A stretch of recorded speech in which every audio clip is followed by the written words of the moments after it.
Good evening, ladies and gentlemen. Welcome to the seventh episode of 360TF Business Unplugged series. This initiative aims to unite industry leaders from various geographies and sectors to discuss significant topics of concern and importance. In today's episode, we will explore the compelling subject of reimagining finance, the power of digital transformation and data-driven decision making. We are honored to host two esteemed experts, CA Vineet Jain, Senior Manager in Mergers and Acquisitions, Finance and Technology at Tata, and CA Pankaj Mundra, co-founder and chairman of 360TF. Join us as we uncover insights into this evolving landscape and gain valuable insights from our esteemed speakers. CA Pankaj Mundra has been at the forefront of the trade finance world with over 2 decades of experience in the industry and has been leading 360TF at various fronts like BAF, ITFA, and ICC committees. Pankaj's leadership at the Institute of Chartered Accountants of India, Dubai chapter, including his chairmanship in 2016 and 17, showcases his commitment to excellence. He has secured cross-border financing for global corporates, leveraging his collaborative approach to build partnerships worldwide. Without further ado, let's welcome our guest, CA Vineet Jain. Vineet is a seasoned digital finance consultant with over 20 years of experience, specializing in finance, transformation, and merger and acquisitions for global corporates across various sectors. His expertise in finance functions and digital technologies has helped him successfully realize value across transformation projects. As a chartered accountant, accredited in both the UK, ICAEW, and India, ICAI, Vineet combines his financial acumen with a strong commitment to continuous learning. Currently, he is also pursuing a data science course at Harvard University. His international experience includes significant positions in the US, Saudi Arabia, Oman, Vietnam, and India, reflecting his versatility and global perspective in finance and consulting. Previously, he has worked with leading firms like IBM, Deloitte, EY, and McKinsey & Co. And currently, he is working with Tata's in London. Vineet serves on the governing board of the ICAEW and ICAI in the UK, leading the tech, digital, and artificial intelligence pillar. In 2024, he has appointed to the ICAI AI committee and honored with the Global Brilliance Award by the UK Parliament. So before we begin with this fireside chat, let's quickly have a look at the poll questions on our screen.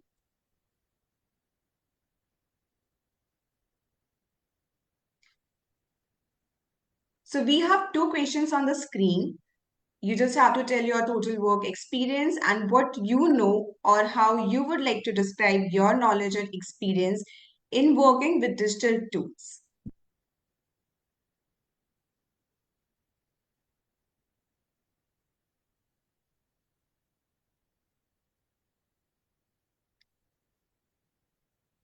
I'm sure everyone has voted in.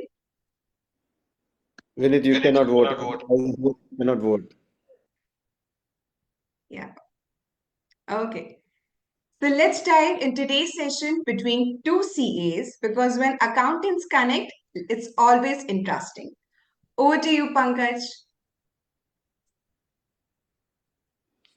Thanks, Akshita. Thank you for putting this together. Thank you to 360TF team. Welcome, Vineet, once again, I can say, and it's great to share again the dais with you. I still remember November 23 last year where we were together on Glopac in Gandhinagar for ICA convention, and I think that was our encounter on technology, which was an interesting one. And here we are again together. So once again, welcome to this interesting, path-breaking discussion on where the technology is going to lead and especially the artificial intelligence. Yeah. So, Vinith, why do you think today's topic is relevant for us, for our audience, and for everyone? Yeah, thanks, Pankaj, for getting me on this panel discussion, or I would say speaker on this important topic. And thanks to the entire team who has worked throughout preparing for this session. Now, coming on to why this is important. Technology has been important for quite some time, we know that. And finance as a domain has always been a money making important in all the organizations. Even a social organization, NGO, is important. What has happened in last 12 months, or I would say 2 years, there's an exponential growth in technology or the benefits that is getting realized from usage of technology, which finance sector, finance professionals, accountants are getting. Not only that, beyond that also. I can take few examples. If we go 5 years back, we never had so much discussion on AI or data. We used to use technology. SAP was a technology, automation was a buzzword, advanced analytics was a buzzword. But today we all talk about AI with happiness, with a bit of fear. 5 years back, AI has been there for 50 years, more than 50 years. I have worked on AI in 2012 when I was between 2012 and 14 when I started working on IBM Watson.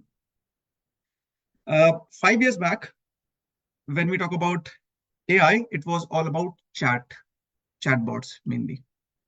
Very less of algorithms. But today, we have OpenAI, ChatGPT, and not only that, many companies internally, they have their own tools or they have acquired knowledge. So there's a sudden shift. The speed has changed. And if we don't adopt it, we might lag. So that's why today's, I would say, finance is a very unique position where you can use multiple technologies and can get the benefits, which earlier used to take number of years, whether it's cost reduction or accuracy, you can get within 1 quarter to 2 or 3 quarters. So today I would say we are lucky to have, we are in today's world as finance professionals, where we can speed up our growth, our functions growth and organizations growth. Fantastic. I think when we see in Dubai that there's a separate independent ministry for artificial intelligence, AI, when we see that the Google automated car, the Waymo has gone live, and I'm talking to one of our friend who's also a member of ICI in San Francisco, using Waymo to use a driverless car. So that's where the world has gone. On the one side, you have a driverless car, which he says more efficient. Yes, only thing is cannot jump the red signal and it cannot speed up when you are late to catch up to reach to the airport. But yes, it's quite safe. At the same time, where you have a lot of decisioning being taken based on the data, and that's what we're talking about, the power of the data, the power of artificial intelligence. Yeah. So very, very interesting, right? But where you see now, Vineet, that what are these most significant, I will say, reasons, that are driving these fast technology changes? Why do you think that, what are the drivers which is leading to this sort of a fast, uh, you know, radical changes when it's come to technology and AI? So, like not just AI, I would say there are a number of technologies. Blockchain is one technology, open banking is one, automation is one, machine learning, deep learning. There are many technologies, even APIs, integration. There are multiple technologies which have come in force. And these technologies work together in combination. The reason for sudden jump, or I would say the forces behind that, the fundamental forces, what we call it, there are multiple forces. Starting with being an accountant, I always start with the macroeconomic factors. In last couple of years, globally, we are facing high interest rate and high inflation, which means the profits are getting pressurized. At the end, you have to make money, you have to make margins, you have to save cost. So technology is one easy play where you implement technology, you do immediate cost saving. Second thing, now when we talk about the landscape, now we know there are so many startups coming up, fintechs, other startups, and they are disrupting the market. Now a startup, I mean, out of say there are 200 startups, 1 or 2 startup would really do magical, and they will disrupt the market. Example, Uber. They just disrupted the transport, or how you take taxis, book taxis. And that would challenge the existing big boys and big players. In today's world, banks, I mean, so I'm in UK, I can talk about HSBCs and Barclays. If they are having customers, but a new bank comes, which is total digital, they have challenged big boys. So that is one other thing of fintech and startup innovation, which is challenging the ecosystem. So the large companies have no choice, rather to adopt it, either acquire these companies or invest internally. Other than that, your customers' expectations have really risen. They want immediate information, real-time data, quick information. If they want to book today Amazon, you want delivery same day or max next day. You can't wait. There's no waiting of 7 days. One other factor is COVID. I mean, initially, like many of our senior members, or I would say my parents, were not used to using even mobile or Zoom calls or video calls. But now, because of COVID, it has forced to use technology, and people are very comfortable now. So post-COVID, we see more of technology solutions. So I would say there are multiple forces which has come in. And one major thing I would say, now things have gone global. All of the companies, either they want to expand their business, increase revenues, increase customer base, capture more market, or save cost. In both the aspects, technology will help you immediately. If you want to reach out to US with your current offering product, you just go with the technology you do online, you immediately get the large base of customers. So the revenue streams, the possibility of new revenue streams and new businesses that technology has given is also one major reason why people are latching onto technology. That's the, I would say, shortest, and I would say with minimal investment, you get returns. So there, I can talk more on the factors, but if you have any questions on anybody, I'm happy to dive further. No, this But is yeah, interesting. This is interesting, Vineet, and you mentioned about the profitability. Luckily now, I'm sure all of finance world and everyone should be happy with these yesterday Fed rate cut, right? 50 basis point, right? I'm sure this will drive or improve the profitability in time to come. But coming back to the technology, yes, it's very important. And when so I want to before we go to the driver. You are based in UK. You know what Revolut have done. The sheer Revolut valuation is more than the five banks valuation in UK, which is more than 30-year-old bank, right? And that's because of technology. And now they got a banking license 2 months back. So, I just want to come to that. What are the key drivers of digital transformation in finance? But, just share this, which is very inspiring. And, being we as a FinTech 360 TF, Revolut was always a great use case where you see somebody who came in, took the market share in payment business, now sitting with a license. What's the dialogue going around over coffee or drinks in UK in the evening when they talk about the Revolut as a use case? so Revolut has been a big success for many years. And see, at the end, today the valuations are more not on your cash flow, it's more on the growth path, what you can achieve. And not only Revolut, if you see most of the technology companies, even Tesla is supposed to be it's in automobile sector, but it's technology company. That's why its growth is fast in the valuations. So any company which is technology driven can get exponential growth. That's the key mantra, I would say, behind anything. So now when we talk about any company, we don't talk about whether they're making losses. We talk about how much they can grow in next 2 years, not even 10 years, 2 years, what they can do. And based on that, people will buy, people will invest, people will talk. And the more you talk about those companies, the more valuations go up. And now, if you talk about the advancements or digital transformation, large companies do digital transformations. So these are one of the reasons, because now after Revolut coming, either somebody wants to acquire Revolut, I'm in a business, but not the Revolut might not want to sell them. So what are the other options you have? You have no option other than to invest payments invest the same kind of offerings, which means you have to undergo digital transformation. So journey of digital transformation can vary from company to company, from industry to industry. For if I just broadly divide in financial sectors, banking, insurance, payments, and capital markets, and second, I talk about say manufacturing, other things. In banking, you have today's you have to get more customers, you have to give insurance policies. So there it's about whether you are able to give real-time data, real-time information, whether you can give offering a package products. Coming on how technology can help in manufacturing sector, which is altogether differently. In manufacturing, I'll take an example of other technology. Let's not talk just about AI. There are more technologies. I've been lucky to be working in Saudi Arabia for one of the large oil companies. There, they had big oil pipelines. And the issue was, in summers, humanly, it's not possible to go and manage that pipelines. And you have to repair that. And that's a capital cost as well as repair cost. So the solution, the technology solution which came was usage of drone.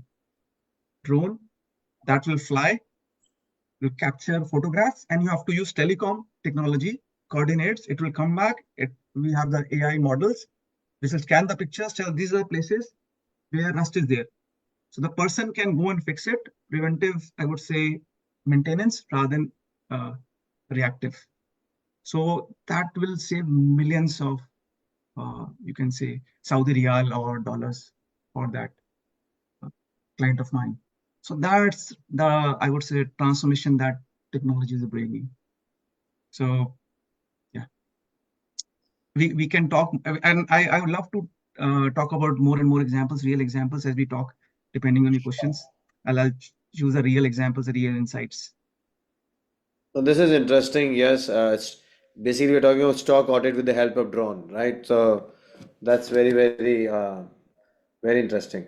So where, Vinit, again, we talked about the finance industries and within technology revolution, we're talking about the fintech and the fintech innovation. What do you see the most promising fintech innovations and, how you think these can be integrated, those innovations can be integrated with the bank. So, before you talk about the, fintech advancement of 360 TF, which I don't want to talk, but maybe banks like HSBC and Lloyds, what they've done, especially in UK, will be interesting for our audience. See, fintech within banking sector, fintech is one sector which is really innovative very fast. Well, Pankaj, I know you have done work with Tate Street. In fact, I want to hear from you. You're more closer to that. So what has happened, how things have happened in your case, the success story. And so if you can share some things and I can add more of other things, complementing ideas. Sure, so of course, as you know, at 360 TF, we are one of the world largest marketplace when it comes to traditional letter of credit, right? Which is we have built that today, somebody sitting in Pondicherry in India or in, distance town like Ajmer, Rajasthan can literally, who getting order from Kenya can get and grab that order in Kenya and mitigate the risk of payment under letter of credit. So we have a use case, somebody a city which is not a district in Rajasthan exporting to Kenya, getting LC from INM Bank Kenya, and getting this thing done discount through our platform. So that's brief. I will just give you as 360 TF. But what partnership we've done with TradeStream in UK is, it's again wonderful, a company which is owned by now telecom giant of UAE, Etisalat Ventures.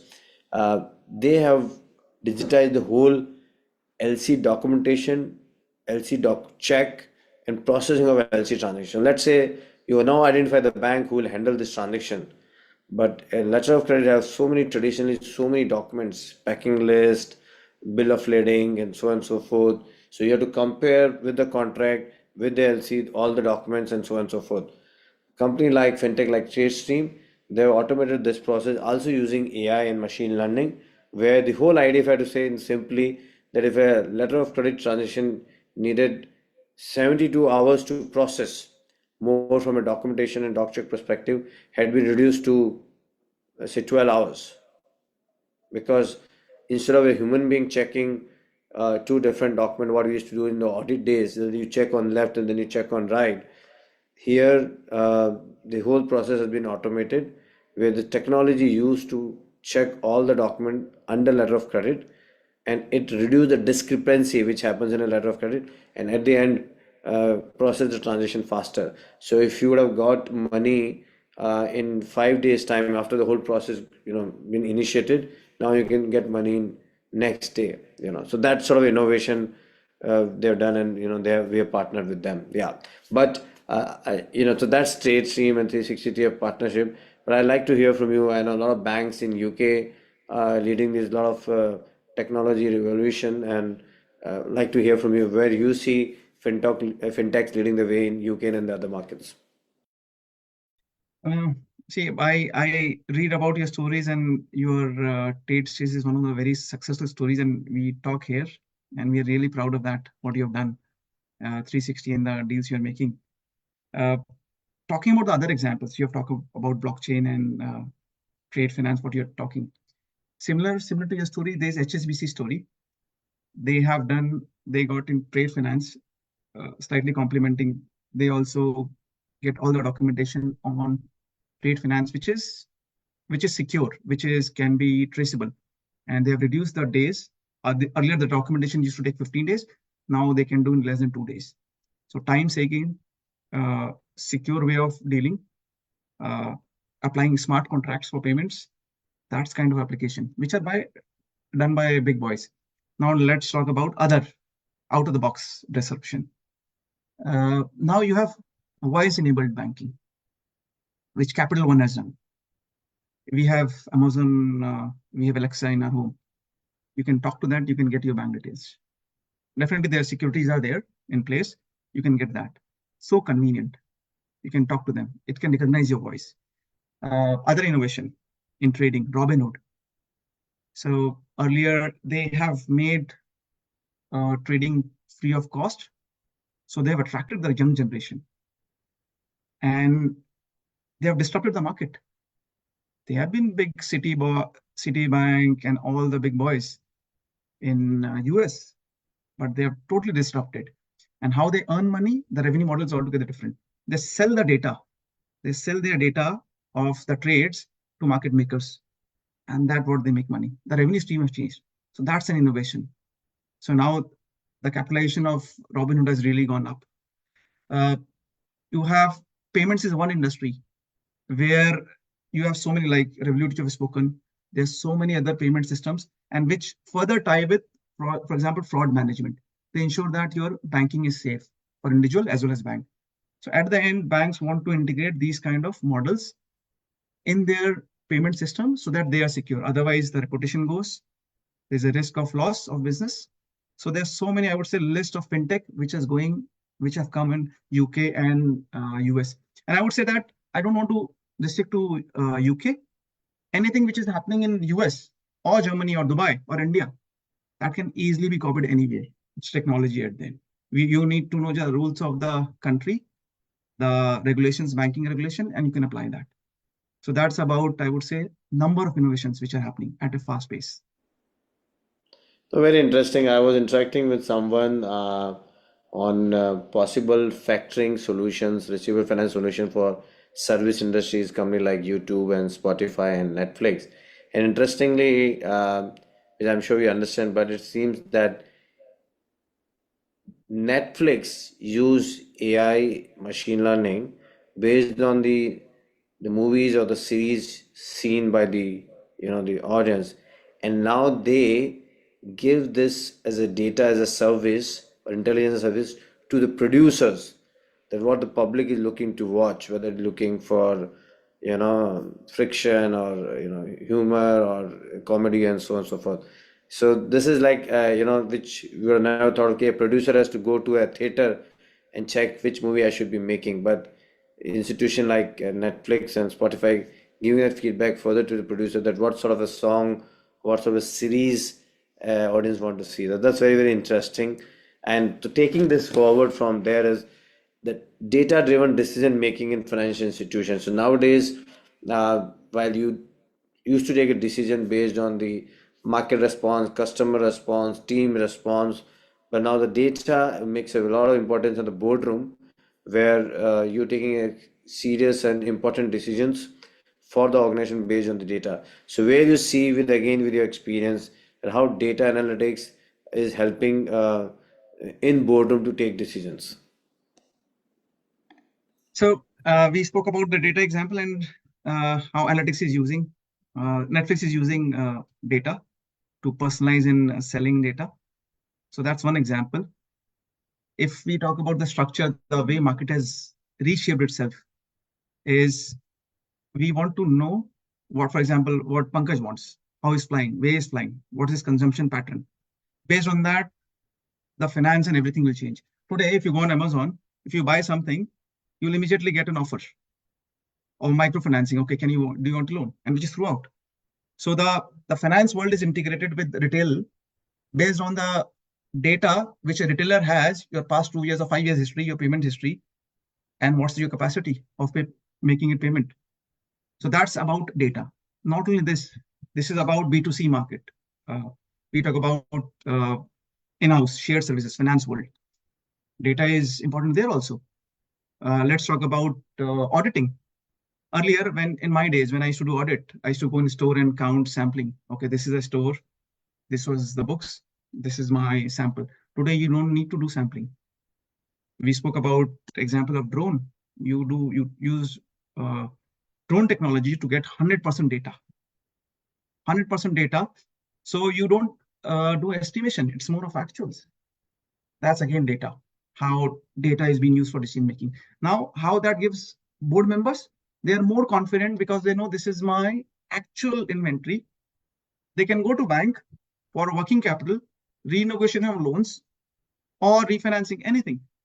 So that's anything which comes from internally to the decision makers. They're more secure. They're more confident now. Reg reporting or real-time data. So when we talk about data, it's not about just the data. It's about when you get the information.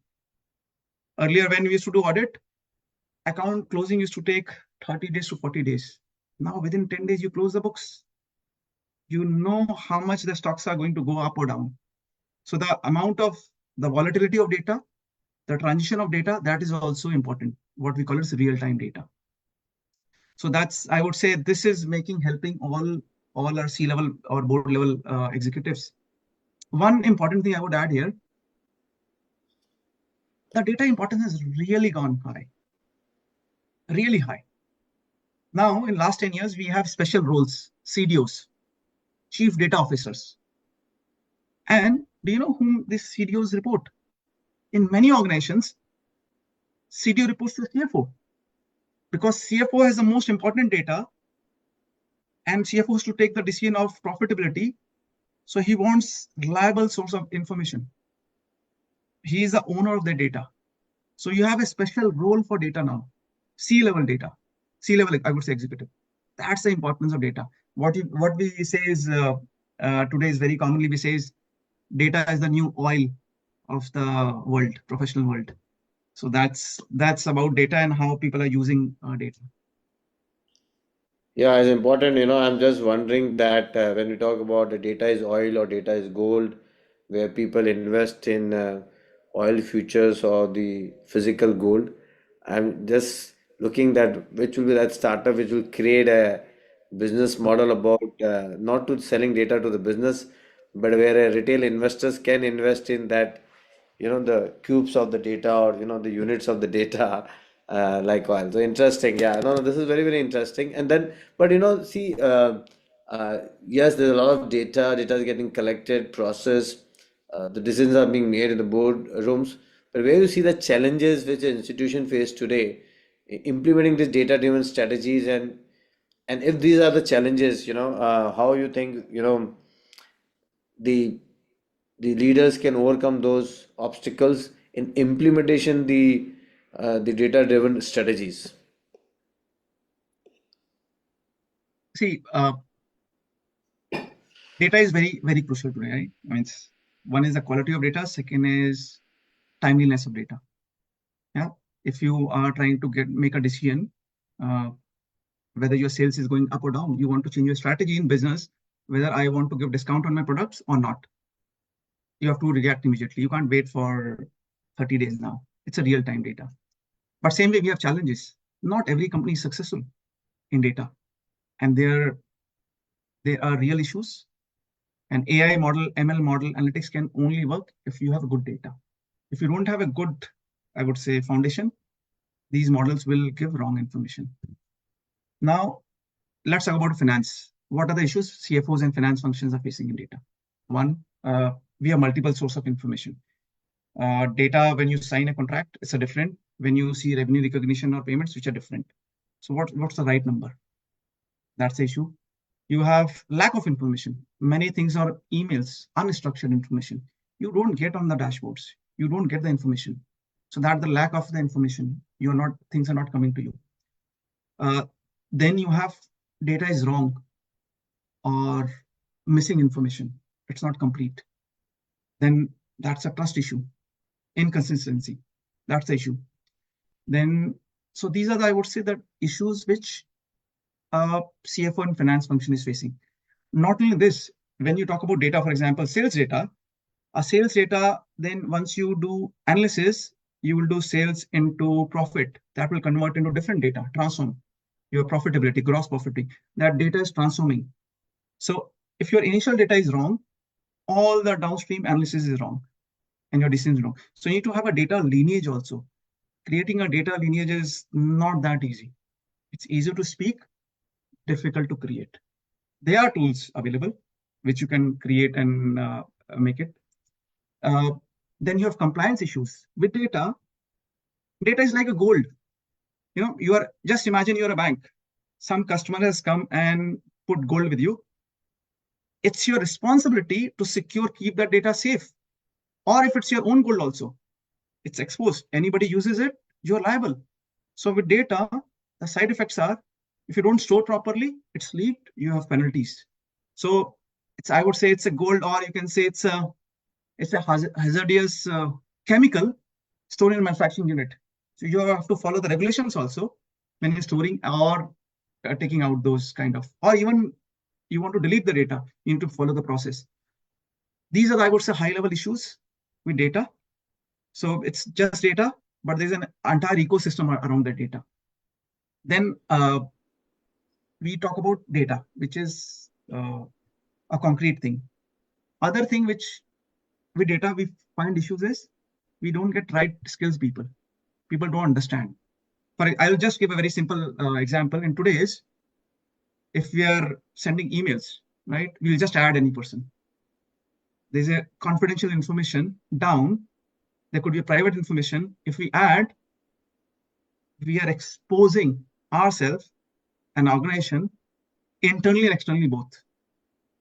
So that's the amount of, I would say, the skills level, the level of immaturity or negligence, rather, I would say. That is also a big issue, data, managing data. And last but not least, security, which I told about security. I mean, you see a lot of data breaches happening. If you don't manage data properly, with especially AI models, if you're using ChatGPT and you're putting organization data, that's open platform. Somebody will consume it. So you need to be very careful while using data internally or externally. So No, I can talk about, I can say I can talk about one entire day on data. But I'm with you. yeah. Two things, one is interestingly when we're using the data-driven strategy, I know we have this fintech company in UAE called Bima, which is they charge insurance on your car, not on the car make or this thing. It is now based on number of kilometers your tire or it's going on a kilometer basis, right? So and it's purely the link to your number of kilometers your car has driven, right? Not Yeah. based on the car values. That's fun. And data security, yes. I think at 360 of my head of engineering Abhishek versus always every time when we have discussion on a tech call, it's about data security and how to protect the data and so on and so forth. And it's become a very important role in every organization. First is of course to how to use the data, but I think as you rightly said, to protect the data from both from a privacy perspectives and otherwise, So yes, it's very, very important. Let's talk about some data-driven insights, Vineet, some use case which you think have led to successful outcomes in financial services industry. Banks, their products are banks or institutions, insurance or market players. There is what information they have, they optimize on that and they create a competitive advantage. There's a very good example in UK, Vitality insurance company, which sells insurance. And what they have done, and which is now, I can see it's very common globally also. They give you Apple Watch or any smartwatch. They say that if you do exercise, we'll give you a discount. And for them, they're using your number of steps, your information, personal information to give. They're ensuring that with data, you will be healthy. And by this, they have disrupted the market, insurance sector, the pricing model. As you you shared the example of automobile, how the data has changed. This is what is happening. Then you have other examples where with the information, other example of data. This is the quantum of data, but let's talk about small data points. For example, Pankaj, you are traveling. You are having Amex card, American Express. You are traveling from Dubai to UK.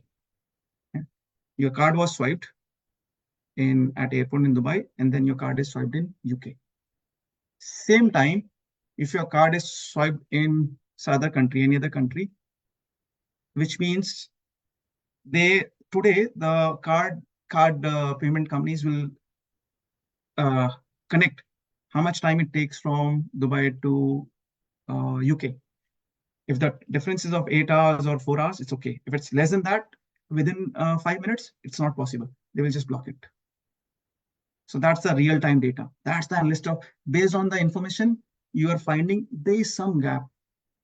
You might react after 1 day or when you get the statement, or you might not even get the SMS if you're traveling. But that's what data is providing. Real-time data, you have more information of the person, you create market, you come out. Robinhood, I gave example earlier, fintech.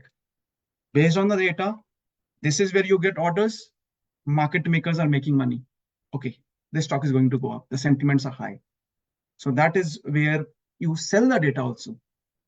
Amazon, if they see something is selling fast, they'll put their own system, own products to get that benefit. So if you have data, you are king. I work in a technology company and I can say that many of the clients, they want access to information, data.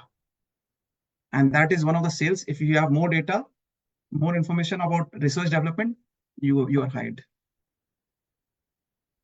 That's, I would say this is a story. And while we talk about data, I will take an example of a process mining tool.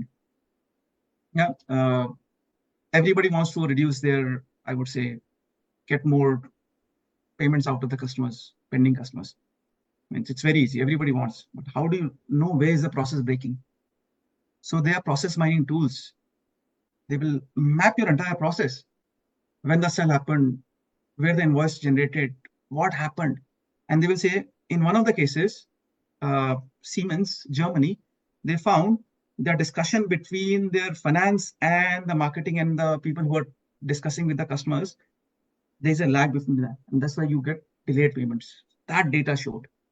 So then let's fix this. So they created a work model, work stream. So information passes within 2 to 3 hours, not rather than 2 to 3 days.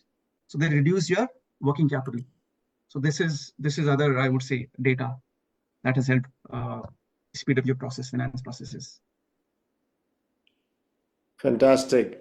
No, this is, I think we have seen also a lot of technological enhancements in trade finance, be it smart contracts or digital documentation. We talked about our marketplace as a letter of credit, the document processing and all. So, yes, we are a digital trade finance company, but have you also seen or come across in bank what sort of a technological advancements happening on the trade finance side? Again, with your experience of past organizations and you being sitting in UK, yeah. See, I would take one interesting example from UK, where data really helped save a bank. There's a UK digital bank, Monzo, which I believe started in 2016-17. And if I can remember it, 2018, they found that 70% or 75% of the customers have some issues. They're reporting issues. And with one of the vendors, when they're buying some ticket at Ticketmaster, and they approached the vendor, I would say Ticketmaster, that there's some issues. It's not right. And Ticketmaster said, no, everything's okay. But what Monzo did, Monzo knew that the card is exposed to this portal. Maybe possibly there's a fraudulent activity happening. So they just blocked or reissued the new card without telling the customers. They say because of operational issues, we are reissuing it. Later in that year, that was found that there was real fraud happening. And there are many other big banks which could not discover that. This was a small bank, just a small bank which discovered that. And the security was because of the support system, not because of Ticketmaster, because of the customer support or the software that is used. So Monzo sitting here, first line, they could tell something is happening at the third layer based on the advanced analytics and fraudulent, analytics, I would say machine learning AI that used. And after that, even I have opened, I would have card of Monzo here, I can show. I am so confident that most of my banking money is there with Monzo. So that's Monzo. That's, I would say, the way disruption happened using AI, ML, fraud analytics. And they use fraud analytics as well as real-time data, which is again a fintech revolution. Fantastic. I think all the opportunity come with the challenges, the downside of using this, AI or machine learning or the digital transformation. So where you see, and I have, in fact, I'm going to talk about this downside, but there was an interesting question which came in also, which was relevant to what I'm going to talk about, where the one of the members saying that what are the key of, what are the effective ways to build and maintain customer trust in digital age, especially considering data uses. So basically, this is referring to that the trust of the customer, which is with this digital, because the customer also being worried that how the data is being used. So how do you think that we can address the concern of the data users on behalf of the customer in a bank or a financial institution? See, you have multiple questions or sub questions. If I divide in, one is you said what's the downside of using technology. Second is how do you build trust while you have the data, because people should not fear that your data is misused or there's a security breach. So definitely, advanced technologies is like a Ferrari car. It will go fast, but if you give to a kid, there will be accident. So I won't be calling downside. I would say we need to be cautious while using any technology. It's not just AI, it's blockchain or cloud technology, open banking. Now understanding what are the issues, what are the caution parameters where you have to be cautious. When you use AI models, ML models, basically, which are advanced, which are self-sufficient, but the issue which we have seen is these models get biased, and possibly they start discriminating. There's a famous example of Amazon. They used AI ML model for shortlisting CVs, and they use the past data. And the past data, the candidates were mainly male candidates. So what the AI model started doing, they started shortlisting more of male candidates, or rather being biased towards male rather than female, which is, in legal terms, that's not legitimate if you are biased. So that's the biasness which comes. Nobody knew it. There was no malafide intention, but that's the biasness which was in the AI model, which came in. Similar example is Apple. Apple used their past data, and when they were giving credit, they gave less credit to females, more credit to male, which is again a discrimination. So if you leave AI models by itself, it might not be ethical, I would say that. So you have to keep a caution. You have to revise a model every time. Though it's a Ferrari.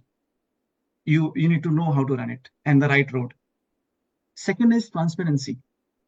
With AI model or deep learning, you don't know what kind of variables they're using it. There's a law, stocks, if you're trying to do, for example, JP Morgan or any of the big boys, they use algorithm trading. SOC says that those should be auditable. What are the variables you have used? What is the VAR you have used in banking? In some cases, they could not justify what was the variables. And there were cautions and penalties imposed on them. So transparency, you can maintain what are the variables used. That is important. And there are transparency tools also which are in place. You can use that. Security, we have spoken about. Privacy security, we have spoken about that. Pankaj bhai, for example, if I am using your data here, I'll say you have right to know what I'm using it. And I can only use for that purpose. For example, I will say I want to use your data. I want to show who is the international CAs who have started their own business. I can't use anything beyond that. So that privacy security has to be maintained. So you take the data only use for the purpose you have taken it. You can't use beyond that. So there are GDPR regulations, there are different regulations which does not allow. So for example, if you are working in healthcare or you have information about illness and how much the customer has paid, then you have to anonymize it. You have to remove the name and you have to use it. So you don't relate to a person. And in today's world, now one of the evolving stream is ESG, sustainability. One of the challenge with these advanced technologies are facing, especially blockchain, they use heavy energies they are mining. So which is against a different principle where we want to be more sustainable. So while even Google and other companies, their energy consumption has gone really high. All the models, AI models you say, if it's heavy or crunching millions of data, the consumption will be really high. So we need to be careful we might be negatively impacting our other vision of being sustainable. So this is, I would say, while you're working on any of these advanced technologies, kind of thoughts you have to keep in mind. And how do you do that? That was your other question, that how do you manage that? In today's world, internally, finance team has to work with the legal team. So they're using the data rightly, that one way. You have CDOs, Chief Data Officer, we have spoken about that. If you're focusing on AI, keep AI officers. Like in Microsoft, Amazon, they have AI officers now.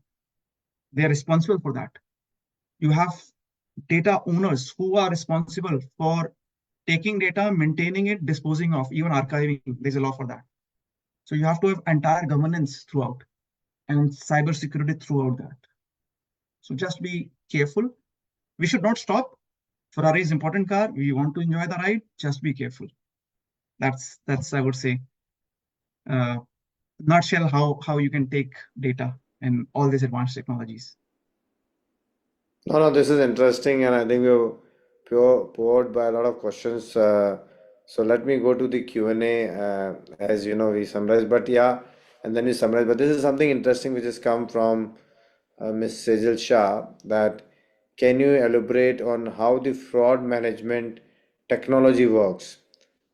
Is the solution integrated with bank platform, or is it the bank who can only integrate the solution? That's a really nice question. See, any technology, not just a fraud technology, any technology, it's not the standalone technology. It works with multiple technologies. You have specialized softwares which can detect fraud. I'll take an example. Fraud is a very specialized niche area, but I'll take other example. If you're trying to the simplest example, what we use in today's world, we go on chatbot, we talk to bank. and that chatbot will respond to us. So the technology is AI, NLP, which is used, but behind that, it's a natural language understanding technology. And then there's an integration which happens with the data. Then there's a cybersecurity layer also, because it will authenticate you and then take internally and get the information. So there are multiple technologies which go in place. If you're trying to, on the face of it, we'll say that it's AI, but actually it's a combination of things. It's like making food. It's all the spices, everything will come together, then you will get the food. Yeah.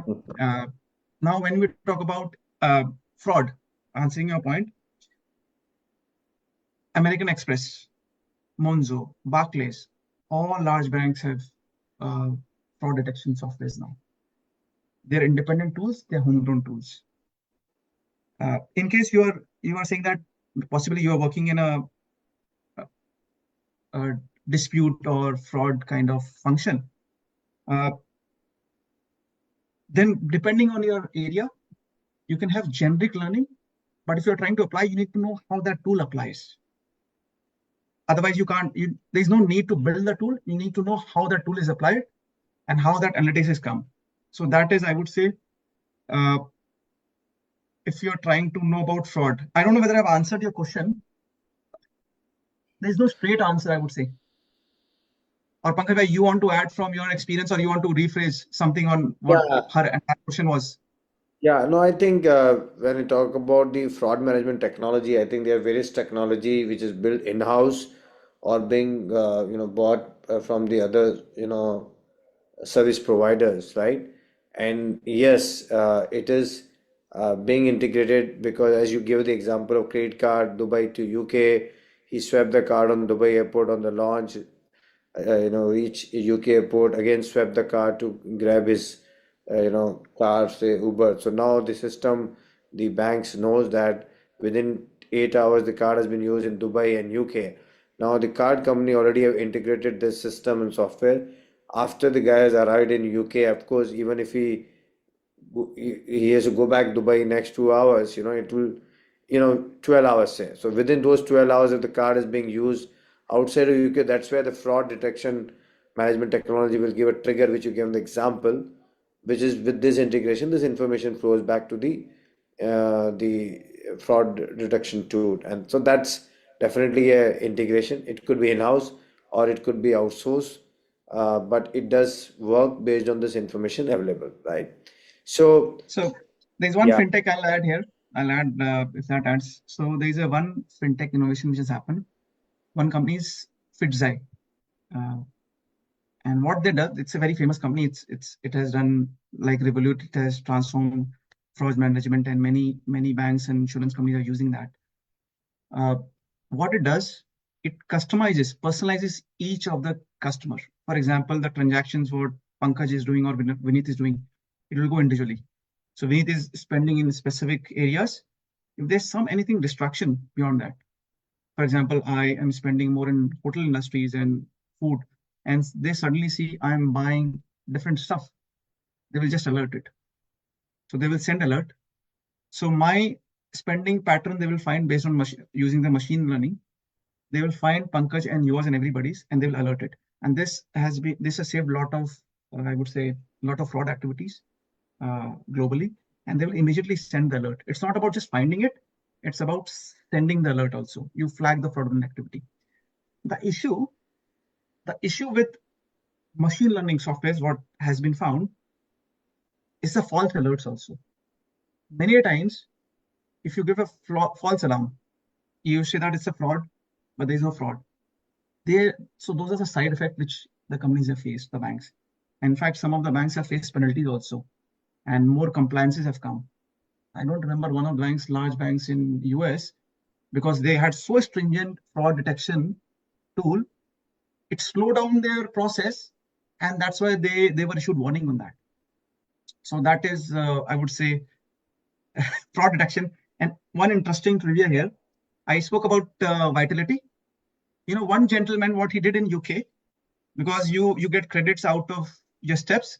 What he did, he put the wristwatch on his dog, and dog used to run, and he used to get the credit. Soon the company found that the pattern is not, one person cannot run so much. So they improved their software. They use that, how to detect human steps, and they further improve on it. So I hope that answers give you some views of how your Yeah, friend. I'm just wondering that when you give this example of dog, that now there is a banks are using the tool for the team who's working for work from home, and I hope that the the person who is switching the cursor on the laptop is not the dog and the cat, but it's the re- Yeah, real person. human being Yeah, working from home. Yeah, interesting. There's an interesting question. The first one in the answer panel, if you see Abhishek, is Abhishek questions on with technological advancements such as Europa Clipper, computing, and maybe when we can actually implement AI on quantum computers, are we heading towards a society where the reality and simulation cannot be identified? Very, very okay, intellectual. Yeah. that's Hmm. really intellectual, high, heavy intellectual. So, so uh, if I would say, if you can repeat, Pankaj, this question. Yeah, with technological advancements such as Europa Clipper, quantum computing, and maybe when we can actually implement AI on quantum computers, are we heading towards a society where the reality and simulation cannot be identified? Okay, uh, it's a good, and we need not to wait until it's applied in quantum computing. Things are happening now. So now, where you are using AI, for example, I give discount based on my competitor. I'll give discount because I'm competing in the market. So I'm using, many of the companies, they're using pricing tool, AI tools, searching the internet. What's the price? I'll give the best price. What some of the competition they've started doing it, if to kill the competition and to make suffer them losses, they just mark down the price. So competitor B will mark down the price so that the company who is using AI will reduce the price and people buy from them. So they suffer losses. So your point is valid that with simulations AI, there's side effect also, and we are away from the reality. This is one example where AI is using unreal information, not right, and which is leading to a wrong, I would say, decision making for a company. And rest, where the world will go with AI, what kind of regulations will have, it's a big mystery. In my experience, nobody has the answer. I can say that. At least I don't have the answer where we're heading.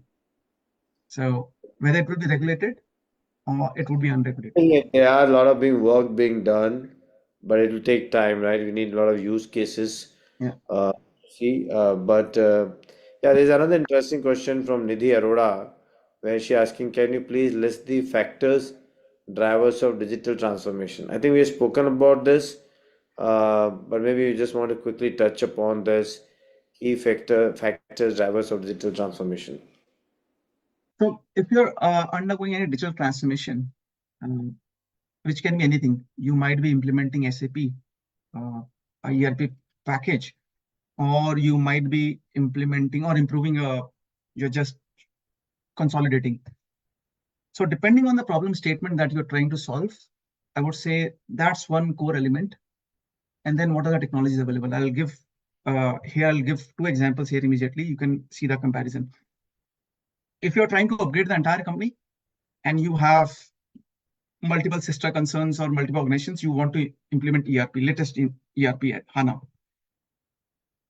If you're only working on consolidation and the issue has been you don't get the numbers, you might use Blackline or Hyperion on SAP. So there are two different scenarios. You will undergo digital transformation in both the places, but your journey will be different. In the second journey, where you're implementing Blackline or Hyperion, you're relying on existing database and you're trying to map information. In the first one, you want to understand the processes, business processes, want to rebuild the processes, and then implement. So depending on what you're trying to do, your answer can be simple or can be complex. And for same problem, you can have multiple solutions. You can use AI, or you can use analytics, or you can just use simple automated Excel also. So that's, I would say, where how how do you go about digital transformation? In all this, when you start a digital transformation, do in-house research, talk to people. You should have skills. You don't have all the skills. You either get vendors or you at least get a fair idea what technology will help and what kind of skills. For example, I'm trying to upskill myself in data science because that's everywhere now. Any technology use. So I want to know a bit of Python. Not I want to go bit of R which I've trained now. But do you do yourself or you want to acquire people? If you are a CFO level person, you want to have a team member with data science experience and other people. You don't want to force your accountant to learn Python. It will waste his time and resources. So when you are planning at what level you are, if you're entry level, you want to pick up one skill and apply it. If you're a CFO, you want to ensure that your team has that skill. If you have to acquire a person or you have a vendor. I hope some of these points give you Yeah. heads up. Yeah, so I think we're at 5:30 UAE time, so we go to Akshita. I know to we as we sum up, but I think this is if I have to say we have to adapt, and we all are adapting technology, be it artificial intelligence. I think the important is there's a lot of speed, there's a lot of efficiency. The corporates and the institution have to build, as you mentioned, AI officers, bring data security to, manage this data, and of course, bring more and more education, like you're getting yourself educated on data science. But we have to optimize and use this technology for the growth of the organization.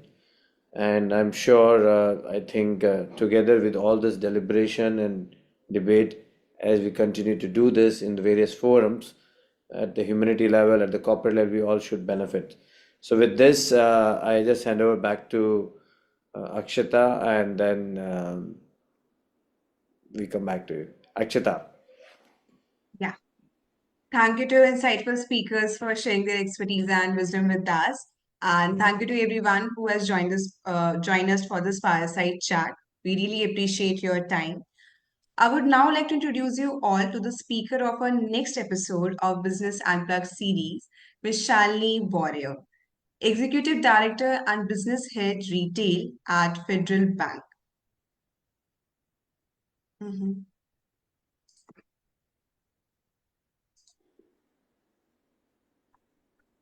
Yeah. Yes.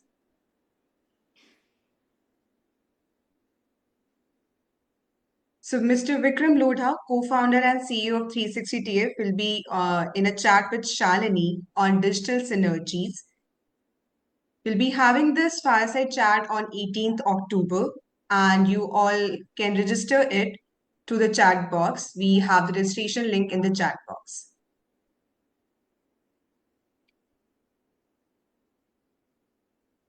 Okay. Thank you, everyone. And so before we wrap up, let's quickly have a look at few of the poll questions.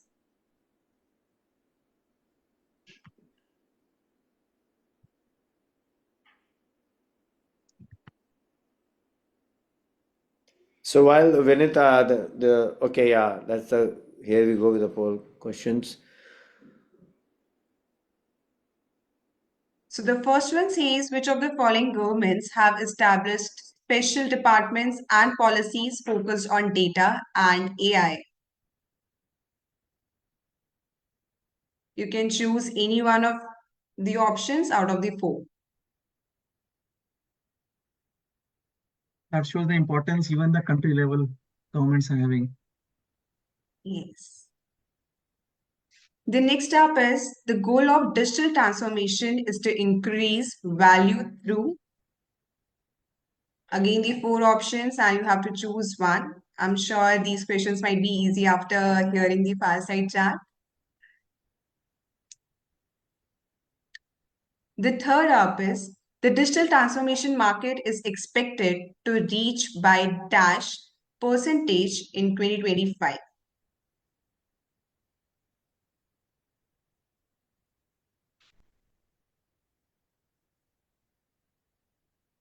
In the manufacturing sector, how does data-driven decision making help improve operational efficiency?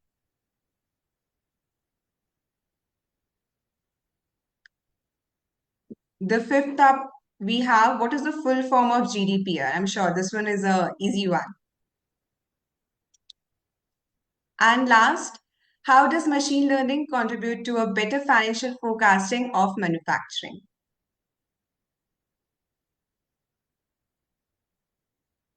I'm sure everyone has voted in and you all can see the result.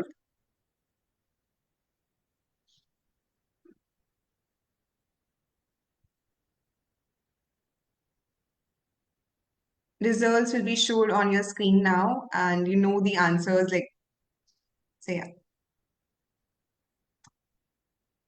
Thank you, everyone. Thanks for joining in. Thank you again to the speakers and to the audience.